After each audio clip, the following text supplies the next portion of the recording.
रब्बे आइनी अला ज़िक्रिका व शुक्रिका व हुस्न इबादतिका।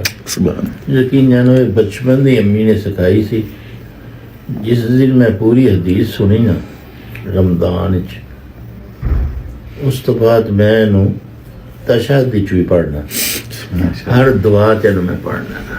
मैनू उस दिन की ये दुआ इन्नी अलहमदुलिल्लाह प्यारी तो सी ने इन्ना लगाओ इस नाल हो गया, क्योंकि शुक्र दे नाल एक गोडी है, गोडी शुक्र जड़ी है ना फसल की गोडी है जी। फसल फिर वो मरदी नहीं जिन्होंने गोडी की जाए, नेमत कदी जवाल नहीं आता। साढ़े मूँह छोटे बड़िया गल्लां निकल जांदियां, अल्लाह सानू माफ कर।